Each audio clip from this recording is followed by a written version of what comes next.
el celo colgado de la mesa me queda muy mono.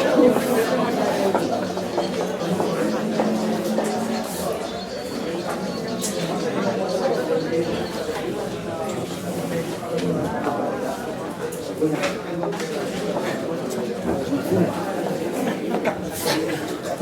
a parar.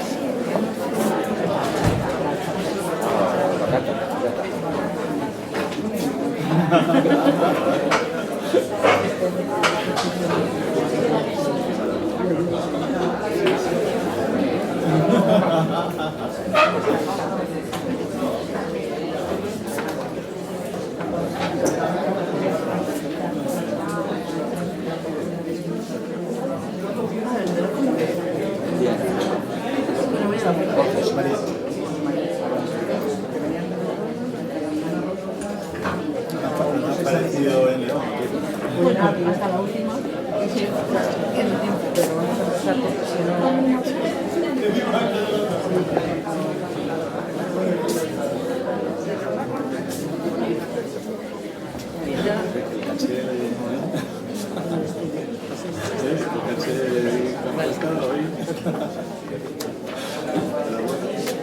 Yo creo que han pasado ya más de los 5 minutos de cortesía y luego vais a tener un día muy apretado. Vamos a inaugurar cuanto antes, va a ser muy breve. Bienvenidos a todos, yo soy la vicerrectora de campus de Palencia de la Universidad de Valladolid y me gusta mucho acudir a estas jornadas porque yo creo que para nuestros alumnos, para los estudiantes de varias de las titulaciones, porque nosotros siempre proclamamos en todos los sitios que somos el campus verde de la Universidad de Valladolid y la única escuela que concentra todas las titulaciones de ingenierías, incluida tecnología, dentro de las escuelas de España. Y pienso que este tipo de jornadas son fundamentales, siempre intentamos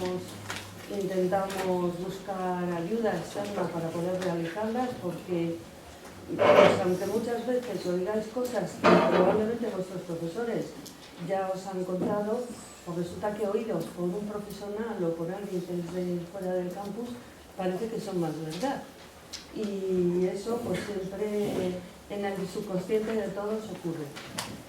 Me encanta el programa que tenéis, pero las obligaciones pues hacen que ni siquiera alguna de las charlas que me interesaría profesionalmente, pero yo también soy profesora en enología, pues voy a poder acudir porque tengo un montón de hoy agenda acumulada de toda la semana. Entonces no quiero entretenerme más.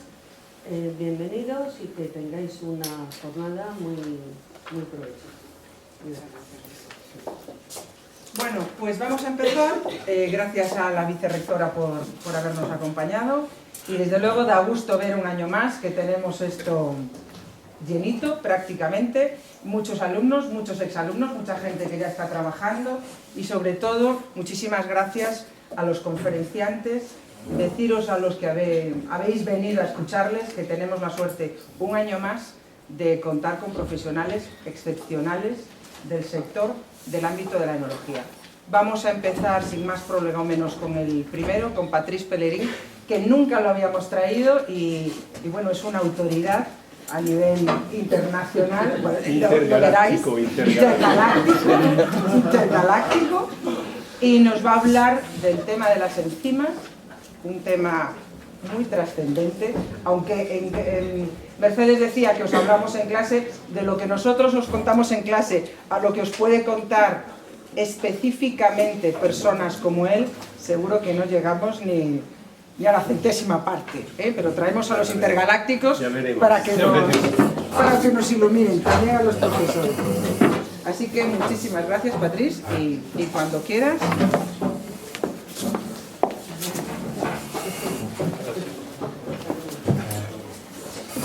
Bueno, muchas gracias por darme la oportunidad. La primera vez en mi vida que vengo a Palencia. Es un placer. Les voy a hablar hoy de enzimas en general y de enzima en enología. Voy a intentar, espero ser interesante y espero aprender de cosas que seguramente ya saben mucho por los cursos de bioquímica.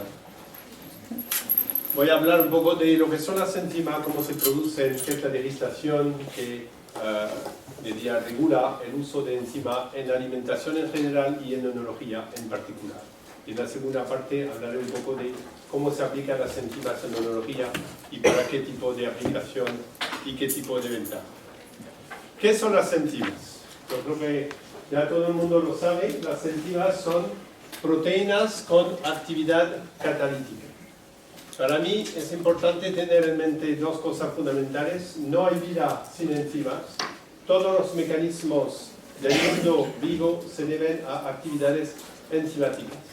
Nuestro cuerpo tiene cientos de billones de enzimas que están catalizando reacción en cada segundo de nuestra vida.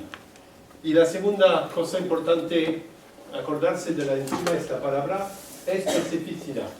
Una enzima es una proteína que va a catalizar, a favorecer una cierta reacción. Y esa reacción va a ser específica. Específica, eso debe a la interacción que habrá entre los aminoácidos de la enzima y su sustrato. Hay algunos aminoácidos que van a reconocer un sustrato con mucha especificidad. Entraré muy poquito, pero un poco en detalle de lo que quiero decir. Y otros aminoácidos catalizan una reacción. Esa reacción puede ser de oxidorreducción, puede ser de síntesis, puede ser de hidrólisis, etcétera, etcétera. Y la otra característica de la enzima es que cataliza una reacción, libera los productos de la reacción y la enzima es otra vez disponible para otra reacción. Por lo cual se utiliza siempre muy pocas cantidades de enzima para conseguir un efecto muy importante. ¿Qué tipo de enzima hay? Y lo mejor para describir los tipos de enzima es empezar hablando de los números de la Enzyme Commission, que es parte de la Unión Internacional de Bioquímica y Biología Molecular. Y esa comisión de enzimas ha descrito desde hace años ya, todas las enzimas están clasificadas por el tipo de reacción que catalizan. No se clasifican las enzimas por su secuencia de aminoácidos, por su composición, etc. Se clasifican por la reacción que van a catalizar. Si vemos, hay 6 grupos de enzimas que van a catalizar reacción de oxidorreducción, de transferasas, hidrólisas, yasas, isomerasas y ligasas. Algunas de esas enzimas forman enlaces covalentes y otras enzimas hidrolizan o rompen enlaces covalentes. En el caso de las enzimas que utilizamos en enología, utilizamos solamente enzimas que rompen enlaces covalentes. Veremos después qué tipo de enlace rompen. Y lo hacen a través de reacciones hidrolíticas que suponen la adición de una molécula de agua por cada enlace covalente roto, o por actividad liasa que va a formar un enlace covalente pero sin añadir una molécula de agua. Después la clasificación de enzima permite entrar más en detalle y nos vamos a centralizar en las hidrolasas. Como dije, son las enzimas que utilizamos en enología. Y hay 13 subgrupos, entonces se hace S3 punto otro número. El segundo número, 3, corresponde al grupo de la hidrolasa. El segundo número corresponde al tipo de enlaces covalentes que se van a romper. Punto 1, rompen enlace éster. Punto 4, los enlaces peptídicos, esos son las proteasas. Y el punto 2, que nos va a interesar en esta presentación, son las enzimas que van a romper enlace covalente glicosílicos, de polisacáridos o de moléculas glucídicas. Después, si entramos más en detalle, hay otro número. Nos vamos a quedar con los 3.2, que son las hidrolasas que rompen enlace covalente de moléculas glucídicas. Y el tercer número corresponde al tipo de enlace que se rompe. El número 1 corresponde a los enlaces O-glicosílicos, que va a ser el grupo que utilizamos en oenología. Y el último dígito describe el tipo de sustrato. Pueden ver que en total hay 184 tipos de enzimas que van a hidrolizar hidratos de carbonos o polisacáridos. En oenología utilizamos mayoritariamente las clases 4, que son la celulasa, 8 las glidanasa, 15 la poligalacturonasa, que es el grupo de la pectinasa, y 21 la beta-glucosidasa.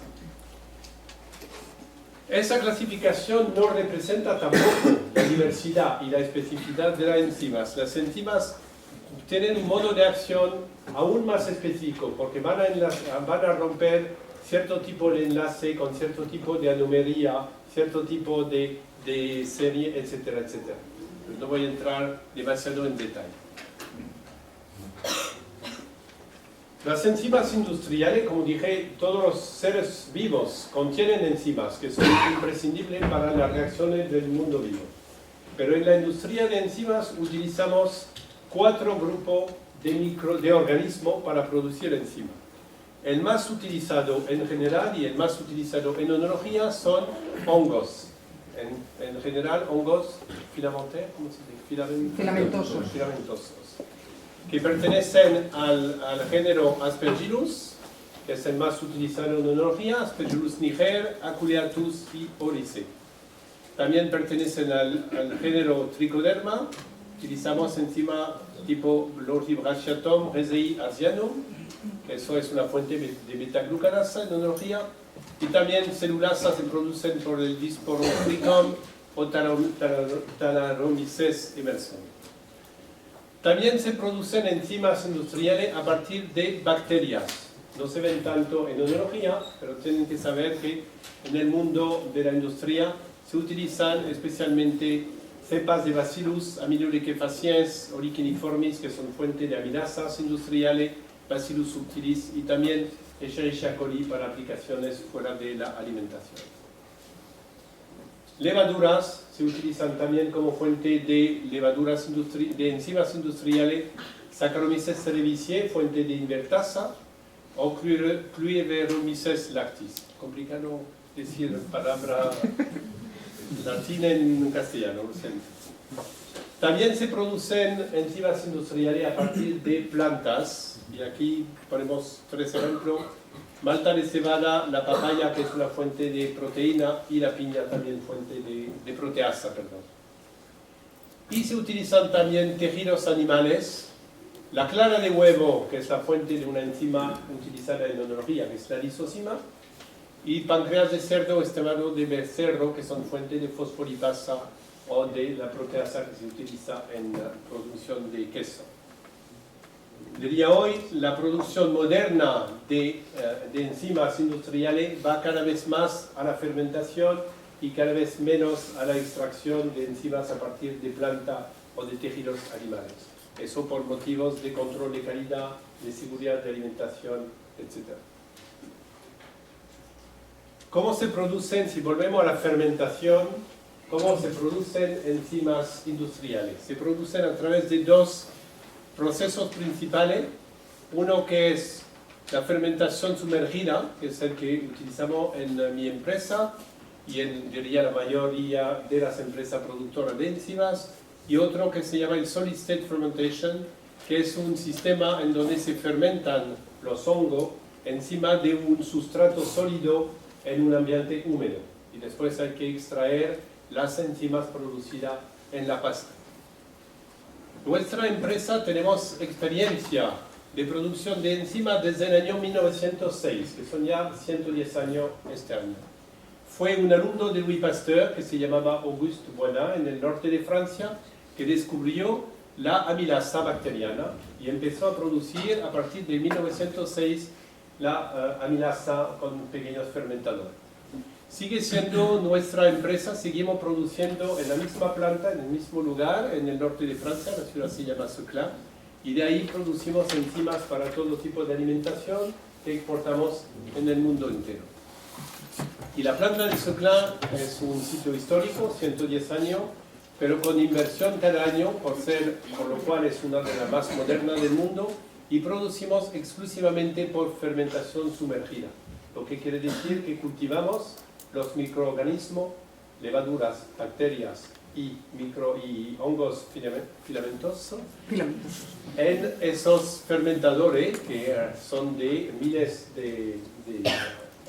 decenas, sí, miles de metros cúbicos. Sí, sí.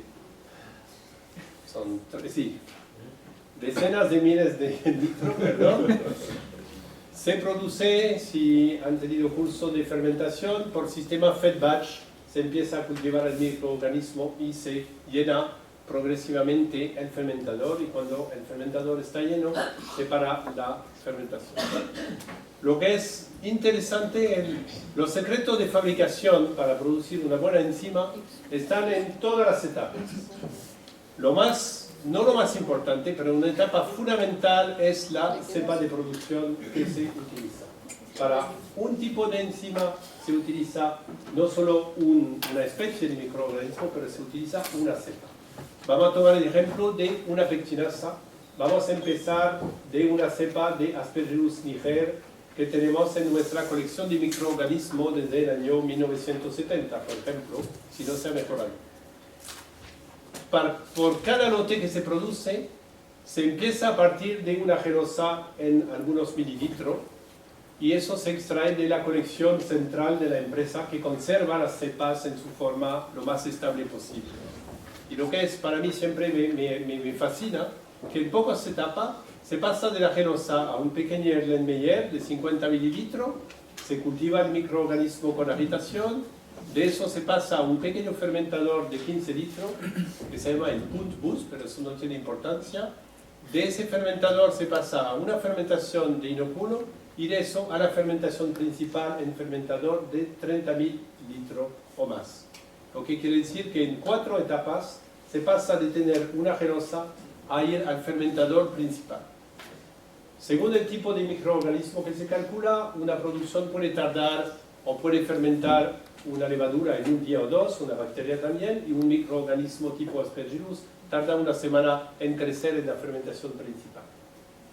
Aquí es imprescindible utilizar el buen sustrato, porque al final esos microorganismos producen enzimas para vivir. Utilizan esas enzimas para hidrolizar los tejidos de las plantas para poder alimentarse a partir de los azúcares que liberan. Por lo cual el sustrato, el tipo de sustrato, el tipo de cultivo es muy importante para definir el tipo de actividades que se va a conseguir en el medio. Se consigue entonces al final de la fermentación un medio que contiene el hongo y el sobrenadante y los residuos del sustrato que se ha utilizado. Separamos la parte sólida de la parte líquida, o por centrífuga o por distintos tipos de filtración, y se consigue un medio, diría, limpio, que contiene una concentración bastante diluida de enzimas. Y estas enzimas se van a concentrar por ultrafiltración, como son proteínas, se van a quedar en el retentado de la ultrafiltración. Y de eso se consigue un producto que va a ser un producto enzimático concentrado. Y después, para preparar y producir las enzimas que utilizamos, vamos a tomar el ejemplo, las enzimas onológicas, según el tipo de aplicación, vamos a mezclar ese producto inicial con otros productos de fermentación para darnos exactamente el perfil de actividades que buscamos.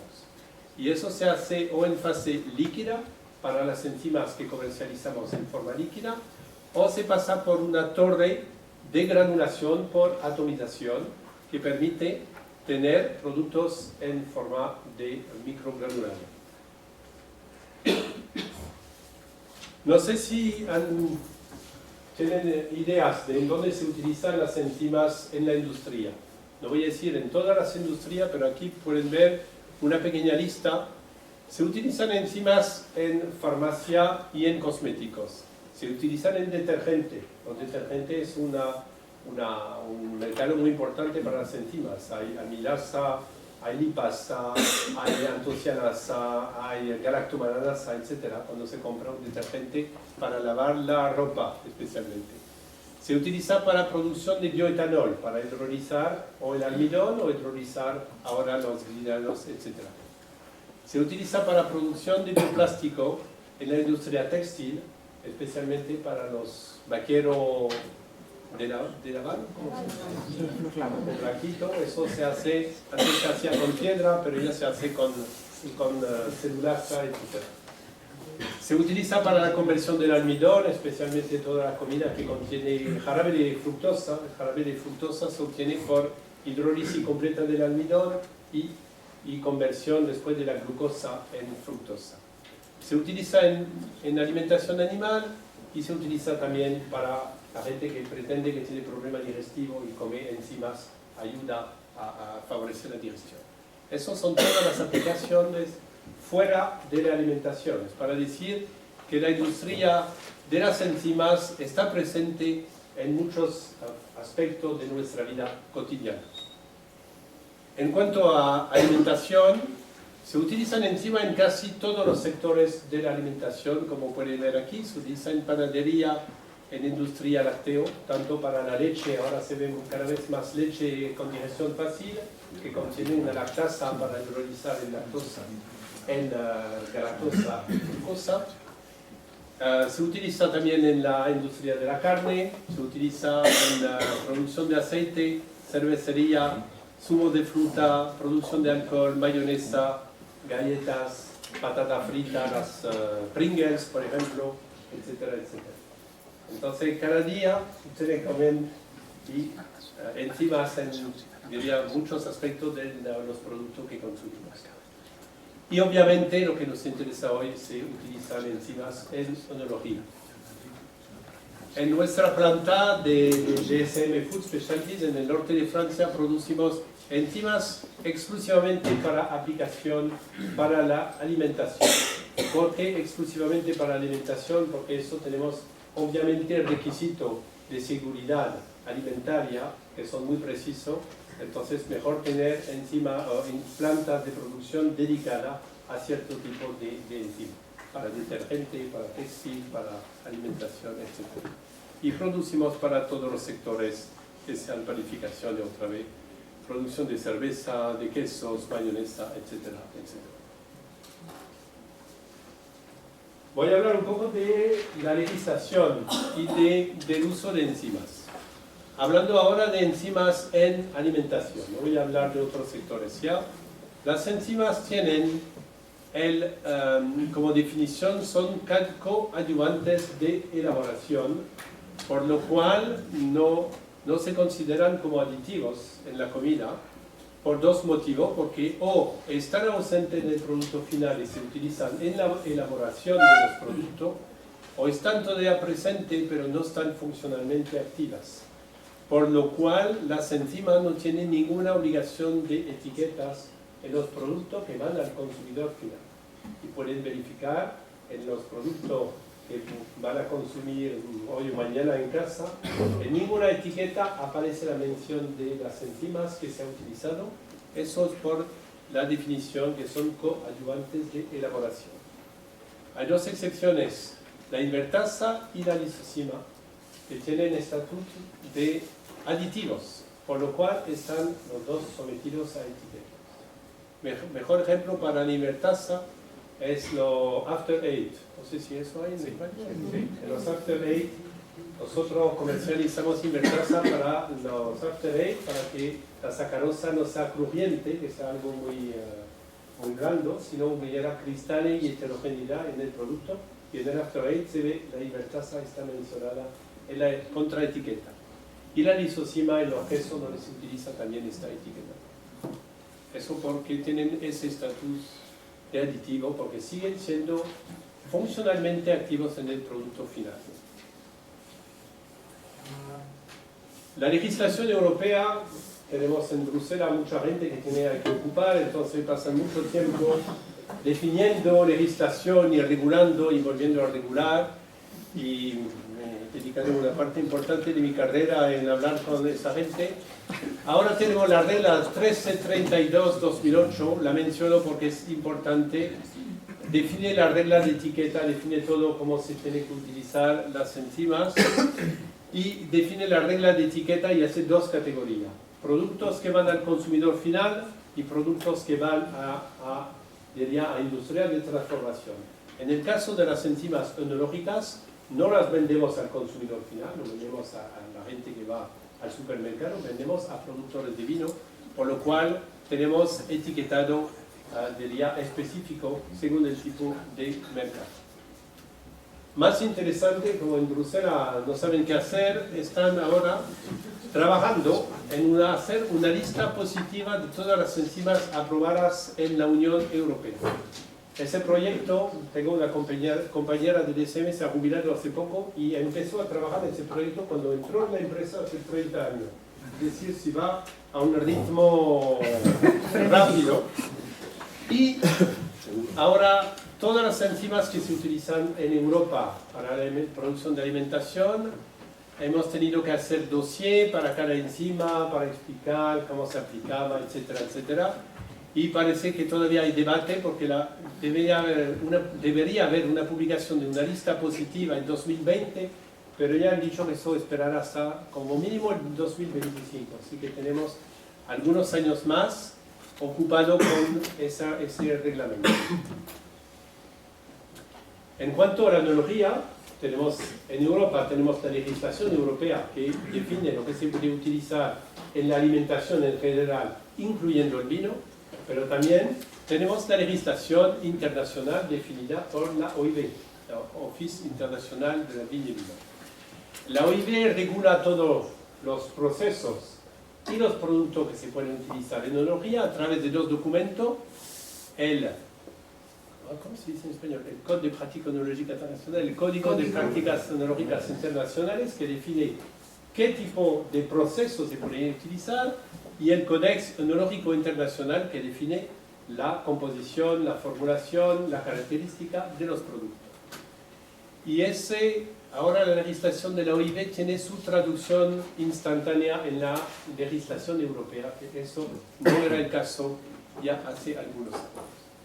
Y diría, para mí lo que es importante decir es que hoy, después de muchos años trabajando con los expertos de la OIV, hemos conseguido tener una legislación desde el año 2013 que corresponde a las prácticas enológicas reales. Que antes, hasta 2013, teníamos una legislación muy limitada. Ahora, desde 2013, se pueden aplicar un grupo no limitado de enzimas, incluyendo actividad pectolítica, celulolítica, glucanolítica y xenolítica, para aplicaciones, maceración de uva, extracción del contenido de la uva, mejora del rendimiento de prensado, clarificación, etcétera, etcétera. Las beta-glucanasa se pueden utilizar, aquí hablamos no de la celulasa, pero la beta-glucanasa que hidronizan los beta-glucanos de Botrytis cinerea, se puede utilizar o para mejora de la filtración, pero también para crianza sobre lías, porque hay beta-glucanos en la pared celular de las levaduras. Las glicosidasas se pueden utilizar para liberar precursores aromáticos, de eso volveré a hablar. La lisocima se puede utilizar para prevenir y tratar contaminación microbiana, con especialmente las bacterias lácticas. No trata la bacteria acética, porque son gram negativa.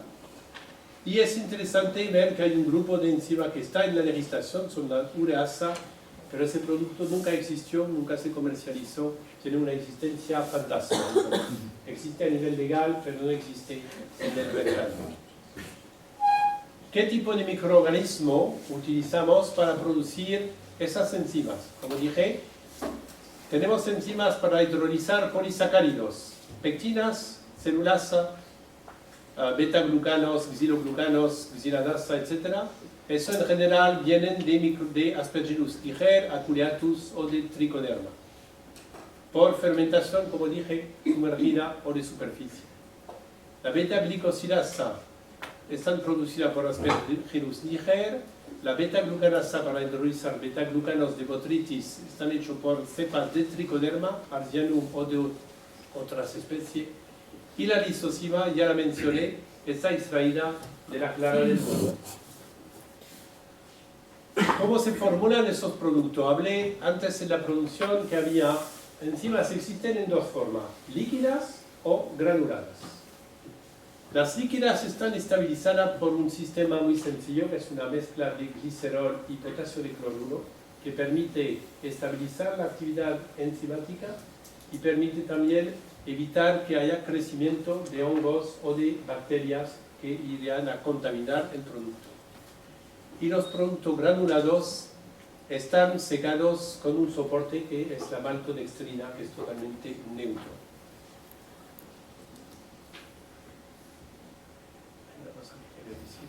Sí.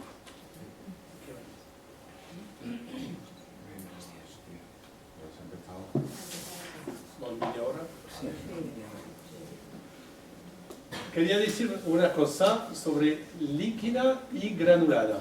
Existen esos dos tipos de enzimas y los dos, porque son preguntas que me hacen a veces los sonólogos, pero el líquido es de baja calidad o no sé qué. Los dos productos, voy a hablar de los productos que hacemos nuestra empresa, damos la misma importancia, los mismos criterios de calidad y de seriedad en producir una enzima líquida o una enzima granulada. No hay una diferencia de calidad, son solo dos maneras de proponer, diría, actividades enzimáticas y la elección para una bodega, para un onólogo, depende, diría, de cómo se quiere organizar. La granulada tiene una ventaja que son enzimas muy estables en el tiempo, porque ya no hay agua y lo que denatura una enzima es la actividad del agua. Entonces una enzima granulada almacenada a 15-20 grados se puede guardar 3-4 años sin ningún problema, la actividad se mantiene. La líquida, como están todavía en solución, son un poco menos estables, por lo cual recomendamos almacenarla entre 5 y 10 grados, que mucha gente no tiene esa capacidad. Entonces, si tiene stock que ha sobrado de una vendimia hasta la otra, no saben qué hacer con el producto. Eso puede ser un criterio de elección entre líquidos y granulados. Y después, según las bodegas, hay gente que prefiere un formato, porque pueden dar a un bodeguero, te doy un pequeño bote de granulado y lo pone ahí encima de la uva que llega, etc. Pero diferencia de calidad no hay, son productos de altísima calidad que sean granulados o líquidos. Eso ya lo expliqué, la formulación líquida, glicerol y potasio de cloruro permiten estabilizar las enzimas y prevenir el crecimiento de microorganismos, que sean hongos o bacterias, que como se pueden imaginar es algo imprescindible. Tenemos que garantizar la inocuidad total de nuestros productos hasta su utilización. Y la maltodextrina se utiliza porque es imprescindible tener un soporte para poder atomizar una enzima. No se puede atomizar una proteína sin tener un soporte que sea glucílico para permitir mantener la actividad enzimática. Un poquito de bioquímica, pero muy poco, porque me imagino que sus docentes le han dicho mucho mejor que lo que voy a hacer. Las enzimas ya lo mencioné lo que eran, no lo voy a repetir.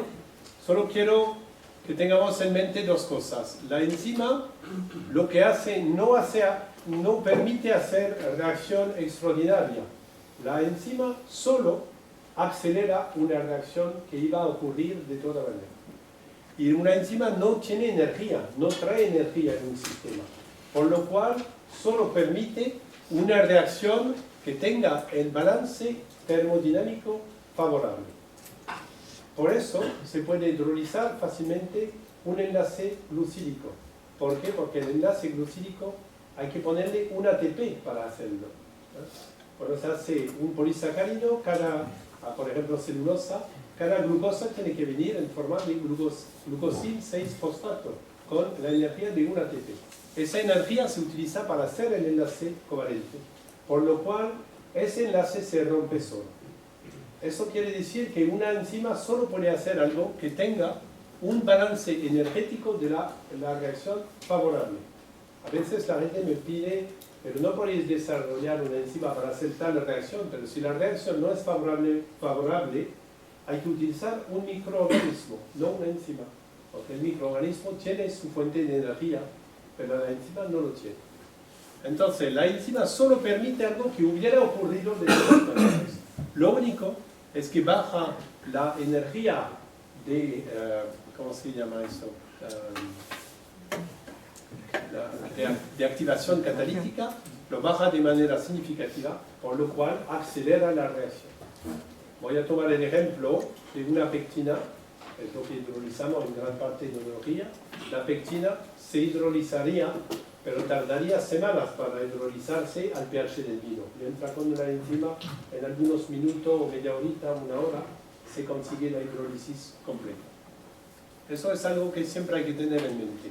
Solo permite algo que es favorable desde el punto de vista termodinámico, pero lo acelera por un factor 1000, 10.000, 100.000, etc.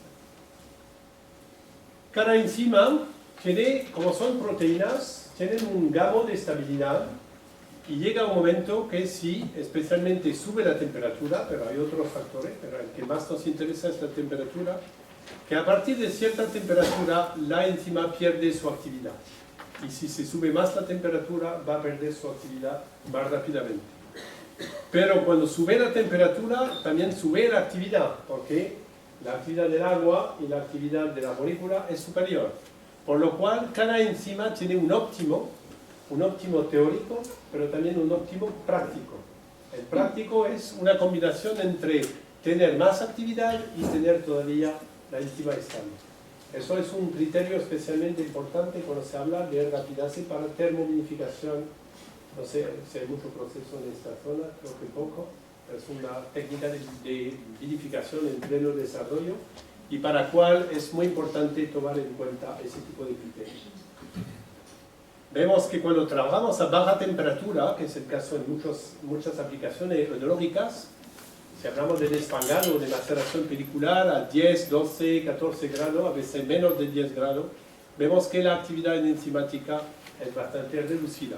La enzima es muy estable, pero su actividad es menor debido a la baja temperatura, por lo cual hay que aplicar una dosis superior o esperar más tiempo.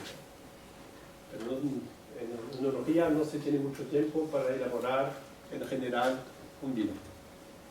Criterio esencial para la elección de enzima es un ejemplo que no tiene nada que ver con la enología, es solo un ejemplo de una amilasa de bacteria. Aquí tenemos dos amilasas producidas por Bacillus, pero aquí aminoliquefaciens que se puede utilizar sobre los 60-70 grados. Veis que a 80, 90 grados ya no tiene actividad ninguna. Y el Bacillus licheniformis que produce una amilasa que va a ser activa hasta más de 80, 90 grados. Existen algunas enzimas termoestables que trabajan a más de 100 grados. pH óptimo, eso también es un criterio importante. Todas las enzimas tienen un pH óptimo. En el caso de la enología, la elección es muy sencilla, tenemos que trabajar entre pH 3 y 4, por lo cual solo podemos trabajar con hongos filamentosos, porque ellos sí viven y elaboran enzimas que tienen ese tipo de pH, de rango de pH. Si son es fácil de denaturar una enzima, perdón, o lo puedo pasar ahí, diría, denaturar una enzima depende del agua. Lo que denatura la enzima es la actividad del agua porque va a afectar la conformación de la proteína, va a afectar especialmente la conformación del sitio activo. La conformación de una proteína viene de los enlaces, los puentes de hidrógeno que hacen los aminoácidos entre ellos y especialmente en el sitio activo que es la parte catalítica. Las enzimas, cuando sube la temperatura, sube la actividad del agua y se va a denaturar la proteína y se pierde la actividad enzimática. Y es importante, hoy solo quería mencionar eso, las enzimas termoestables, antes mencioné Bacillus licheniformis, son más hidrofóbicas, tienen más aminoácidos hidrofóbicos en su composición para proteger y estabilizar el sitio activo. Lo cual quiere decir que si un día quisiéramos realmente utilizar ingeniería de proteína, se puede fácilmente mejorar la termoestabilidad de una enzima. Eso viene un poco tarde en la presentación, es solo para recordar que aquí vamos a hablar, por ejemplo, de una pectinasa. La palabra pectinasa es muy genérica, cubre un montón de diversidad de productos, después le enseñaré otro ejemplo. Pero hay dos tipos de ruptura de un enlace. Aquí tenemos un polisacárido que puede tener algunos cientos de unidades de ácido hialurónico y esa cadena es la que da viscosidad en el caso del mosto de uva. Si se rompe con una actividad endopoligalacturonasa, va a romper la cadena por el medio. Es el ejemplo de la endo. Va a romper y en lugar de una cadena larga vamos a tener dos cadenas con medio tamaño. Si se rompe con una actividad exo, esa va a entrolizar aparte desde la extremidad de la cadena, por lo cual se puede tener diría, el impacto tecnológico de una actividad exo en general es mucho inferior a una actividad endo. Solo quería decir una palabra sobre la complejidad. En la parte introductiva enseñé que las enzimas catalizan miles de reacciones distintas y después expliqué que nosotros tenemos cepas de microorganismos, de hongos, que fermentamos en la planta de Seclin en el norte de Francia. Pero como no utilizamos para la enología, no utilizamos cepas desarrolladas por genética molecular, nuestras cepas todas producen una diversidad bastante grande de actividades. Y eso es un ejemplo, una cepa de Aspergillus niger utilizada para la producción de pectinasa, analizando el contenido y las actividades que tiene, tenía como ejemplo aquí 6 endopoligalacturonasa, 3 exo, 3 pectinaliasa, una pectatoliasa, una endoalfa araminasa, 3 araminofurandosilasa, etcétera, etcétera. Es para decir, trabajamos con un mundo extremadamente complejo. Ahora voy a hablar un poquito de enología. Nuestro trabajo, nuestra responsabilidad en la empresa Odobrands es, a partir de lo que fabricamos en la planta del norte de Francia, en Seclin, elaborar formulaciones que van a responder a las necesidades de los enólogos del mundo entero. Las enzimas diría hoy, su uso es, voy a decir, casi generalizado en todos los tipos de vino. Y los enólogos utilizan las enzimas para mayoritariamente 3 objetivos principales: mejorar su proceso, mejorar la calidad de sus vinos y en algunos casos resolver problemas. Las dos categorías, mejorar el proceso y de la calidad, son desde con distancia las más utilizadas. Si hablamos de mejora del proceso, aquí hablamos, diría globalmente, en vinos blancos, de mejorar las condiciones de prensado. Creo que me falta una, no, voy a dar un ejemplo, no voy a dar todos los ejemplos. Enzimas se utilizan para vinificación, especialmente de blanco, para mejorar el prensado, condiciones de prensado y mejorar el rendimiento de mosto.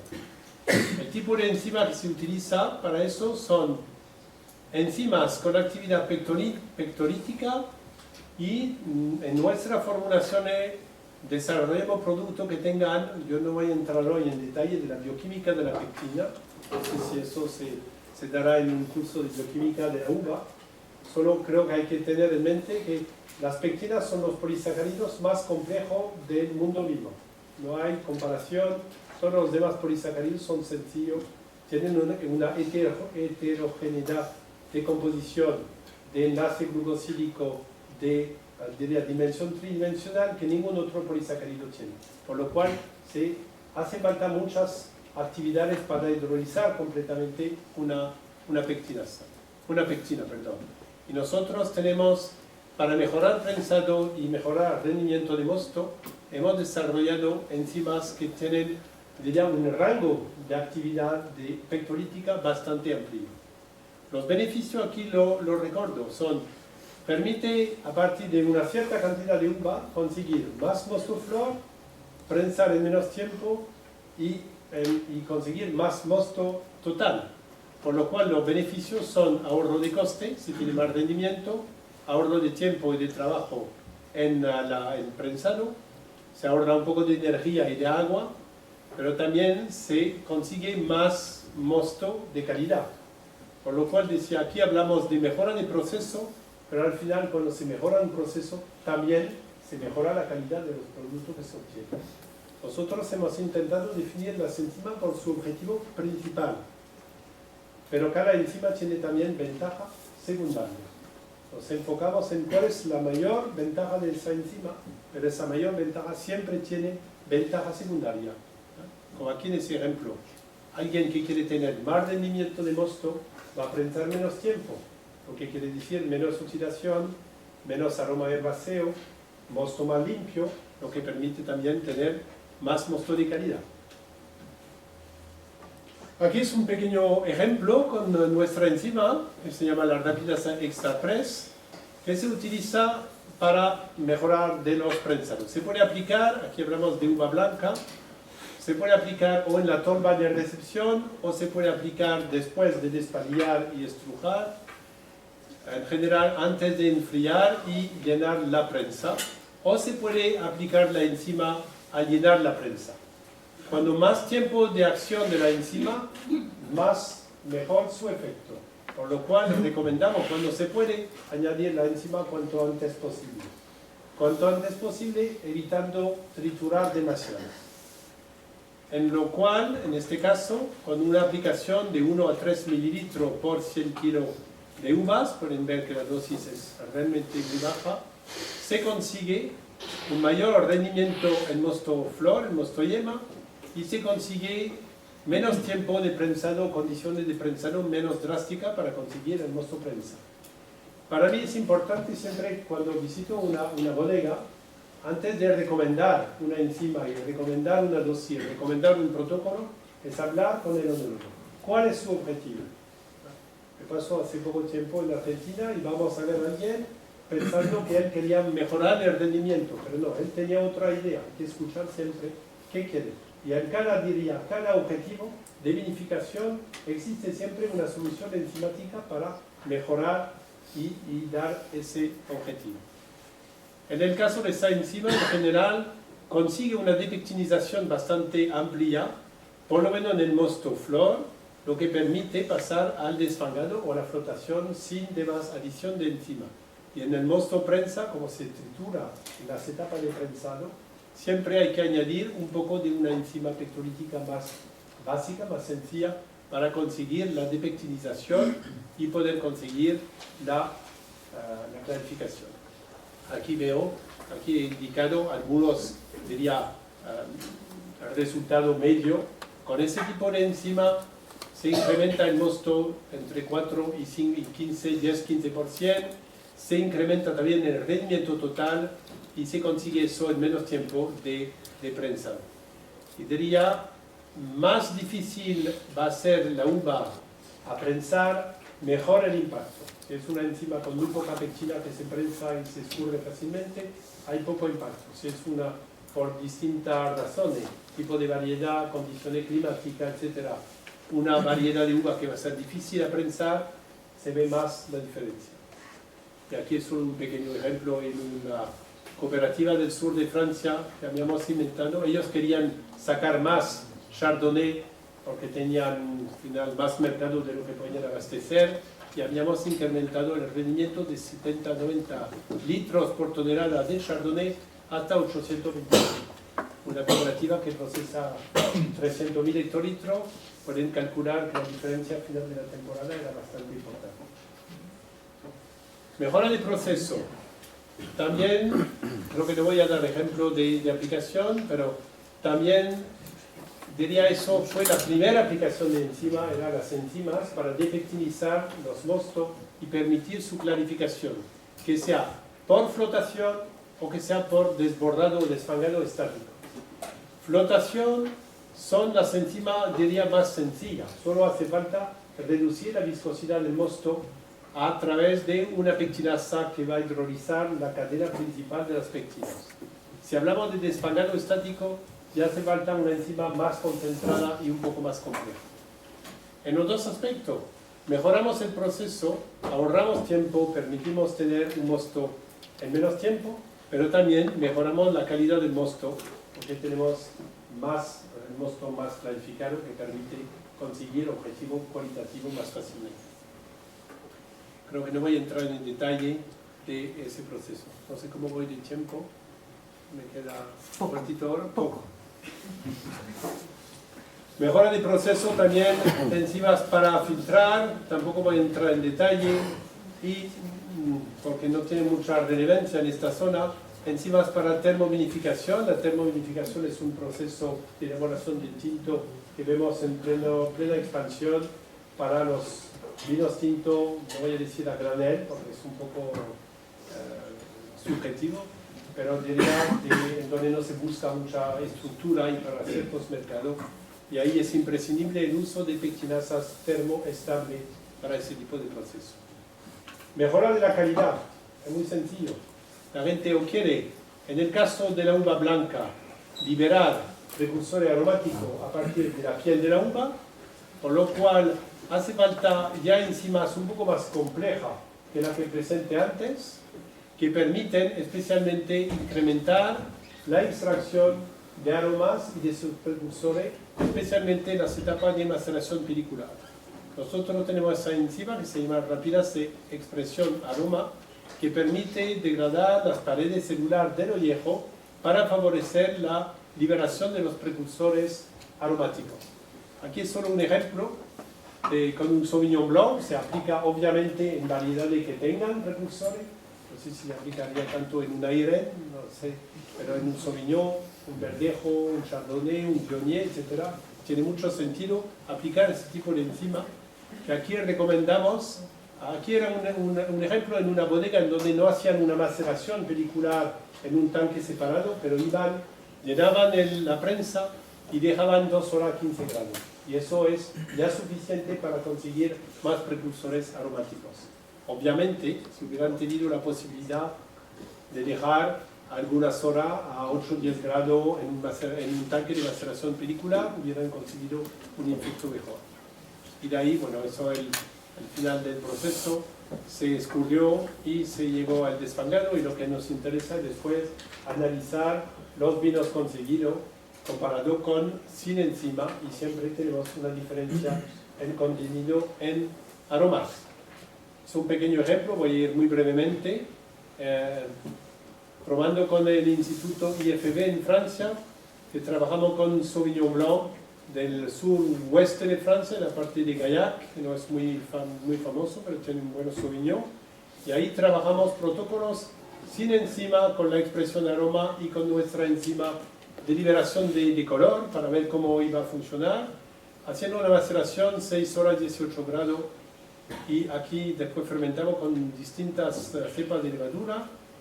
Medimos los 3 tioles principales, el 3-mercaptohexanol y su derivado acetato, y el 4-mercaptopentanona.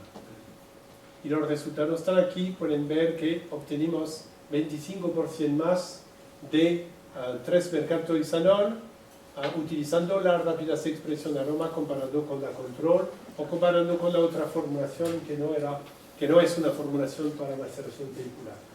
Este resultado lo enseño para ilustrar que nuestros productos enzimáticos los hemos desarrollado para objetivos específicos. No son productos genéricos que se pueden aplicar en toda la aplicación, por lo cual tenemos para cada proceso de vinificación una enzima dedicada.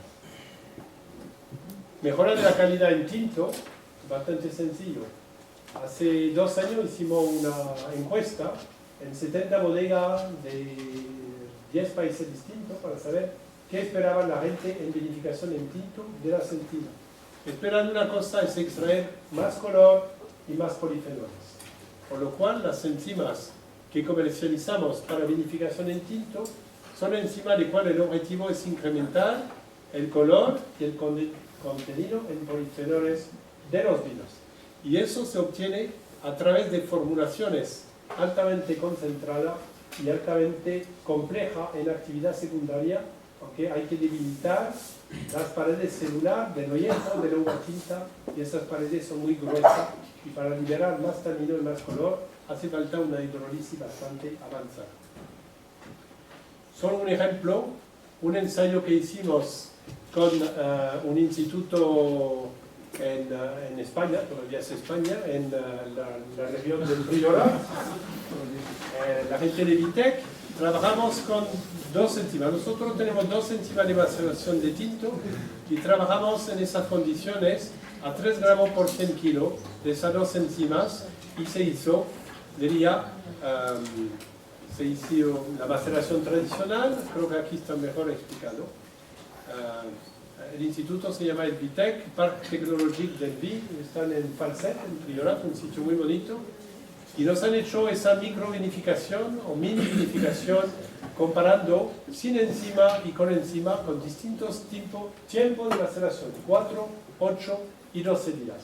Y para cada modalidad paramos la maceración y acabamos la fermentación en vena líquida. Lo que nos interesaba era de ver el impacto de las 2 enzimas en el tiempo. Aquí solo muy brevemente pueden ver aquí el contenido en antocianos y en polifenoles con las 2 enzimas era superior de algo como 25-30% más que el control. Igual, si miramos el índice de polifenoles, tanto en el vino escurdino como el vino prensa, y vemos especialmente nuestra enzima tradicional, las rápidas extracolor, fue la que mejor extracción dio, e igual mirando la intensidad de color, pueden ver aquí el impacto directo del utilizo de la enzima de maceración en el modelo que hicimos con la gente de Vitec. Y un poco sorprendente, o nos interesaba ver también qué impacto tenía esa enzima en la acidez y en el pH. Eso fue por motivo de enólogos que me preguntaron, pero si aplico enzima, macero más, voy a extraer más potasio y voy a perder acidez. Y fue un poco sorprendente, pero fue todo el contrario. Cuando se utiliza esas enzimas de maceración, conseguimos que el pH sea más bajo, ¿eh? Y el contenido de potasio, eso después de 12 días de maceración, es también más bajo. Y eso lo hemos repetido 3 años, y 3 años hemos observado la misma cosa. Y si miramos un poco en detalle, aquí es el pH del sangrado y de la prensa después de distintos tiempos de maceración. Pueden ver que aquí es el pH, creo que eso es el escurrido, y no, eso son los escurridos. Pueden ver, con extra fluido y extra color, el pH era más bajo y eso fue, eso el vino escurrido y eso el vino prensa. Y voy a pasar, lo que es un poco sorprendente es que el potasio es igual, pero la acidez utilizando enzima es superior, lo que es obviamente desde el punto de vista cualitativo para vinos que tienen una acidez a veces deficiente o pH bastante alto, como en esta zona, es algo interesante. Mejora de la calidad, no sé cuántos minutos me queda. ¿Uno? Ya ninguno, pero bueno. Solo una palabra sobre liberación de los precursores aromáticos. Eso es algo, una patente que hizo el INRA con nuestra empresa en el año 1988, utilizando una gama de glucosidasa, arabino, ramno y aptosidasa, se consigue liberar los terpenos y los isoprenoides por la hidrólisis secuencial de los enlaces glucídicos de los aromas. Y eso, la enzima que comercializamos desde entonces ha cambiado de nombre, ahora se llama rápidas de revelación aroma, y lo que permite es liberar los terpenos a partir del vino. Esa es una enzima que se aplica no en maceración, no en mosto, no en vinificación, se aplica en vino y permite liberar los terpenos y los norisoprenóides a partir de sus precursores aromáticos. Resolución del problema, les voy a pasar. La enzima que ayuda a resolver el problema es la lisozima, que ayuda a resolver problemas de vida a las bacterias lácticas. Y les doy las gracias por su atención.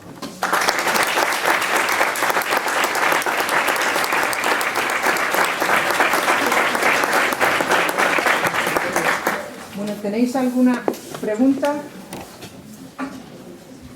¿No tenéis ninguna pregunta? La verdad es que yo creo que ha sido completísimo toda la lección que nos has dado, desde el inicio de las enzimas hasta el final, pero... Sí, yo puedo hacer una pregunta. Sí. Bueno, felicitaciones, Patrice, por la conferencia, súper bien esquematizada. Y me gustaría preguntarte acerca de la utilización de enzimas en vinos ecológicos, porque obviamente habrá parte que no, pero sí que están permitidas su uso, o cuál es este campo. Hoy el reglamento europeo de vinos orgánicos se puede utilizar pectinasa para clarificación. Es lo que está autorizado. No está autorizado el uso de enzima en maceración. Está solo autorizado para clarificación. Desfangado, flotación. Pero es interesante ver que productores de vinos orgánicos han pedido la modificación de esa legislación porque quieren utilizar enzimas de maceración. Trabajamos con la asociación a la cual pertenecemos, con productores de vino rosado y de vino blanco que querían demostrar que conseguían vinos orgánicos, más aromáticos, etcétera, utilizando enzimas de maceración. Por lo cual, hay una modificación de la legislación que está en alguna parte en Bruselas, y en esa modificación estarán incluidas las enzimas de maceración. Gracias. Yo te quería preguntar dos cosas. Has hablado de los parámetros que afectan a la actividad enzimática, del pH, de la actividad del agua y la temperatura, porque yo echo de menos que, bueno, la temperatura es un factor fundamental y a veces en bodega no siempre respetamos las temperaturas de actividad óptimas de las enzimas. ¿Qué idea tenéis de la reducción, la posible reducción de la actividad que pueda representar una enzima en función de la temperatura de trabajo que tengamos en bodega? Hay que pensar, 7 grados de diferencia duplicas la actividad enzimática. ¿Lo que quiere decir? Que si tú vas a macerar a 10 grados, o a 12, o a 16 grados, vamos a decir, la actividad enzimática va a ser reducida por la mitad de 10 grados. Por lo cual, en nuestra ficha técnica intentamos explicar, pero sabemos que la gente tiene otra preocupación también de coste de elaboración, etc. Pero normalmente a 10 grados hay que poner doble dosis comparado con una elaboración de 16 grados. Ahora maceración en tinto, estamos a 25, etc. Ahí son condiciones óptimas para la actividad pectolítica. Maceración, donde hay realmente limitaciones, maceración vehicular de blanco, pensado cuando, especialmente ahora en el Nuevo Mundo, quieren bajar mucho la temperatura y trabajar muy frío, o tienen que duplicar la dosis de enzima o dejar más tiempo. Hay que jugar, tiene siempre 3 factores: temperatura, tiempo, dosis.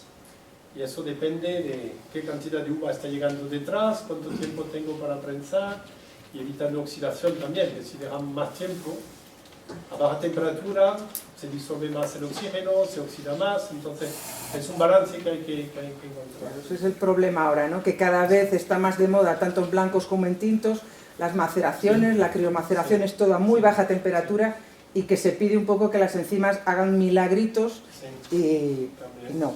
Y o subimos muchísimo la dosis o no conseguimos lo que queremos. Y por último, ¿en qué otro tipo de actividades enzimáticas estáis trabajando? ¿Qué estáis buscando? ¿Qué nos vais a sacar el año que viene o en los próximos años?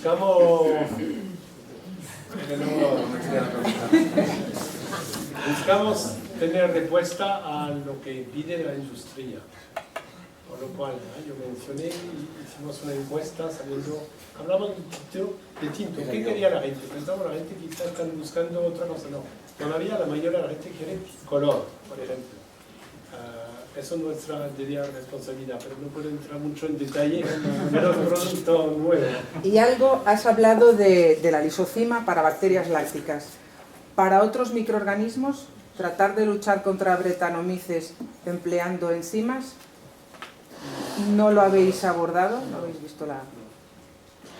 Existe otro tipo de sistemas? Bretanomices es un reto interesante para nuestro mundo. hemos hecho ensayo, pero realmente para hidrolizar un retrovisor con enzima haría falta dosis muy elevadas. Estaba en París el miércoles en la reunión de la OIB, el grupo, la comisión tecnológica, y había gente de la República Checa. Están proponiendo adición de ácidos grasos contra el bretanomices, pero con un pequeño detalle, que ácidos grasos dan un olor a queso rancio, pero ese factor no lo habían mirado todavía.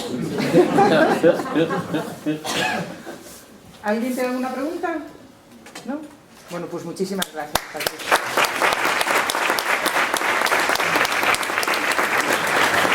Hay dos sitios aquí y los otros dos, que veo que nos hemos desbordado de capacidades, podéis traer alguna silla.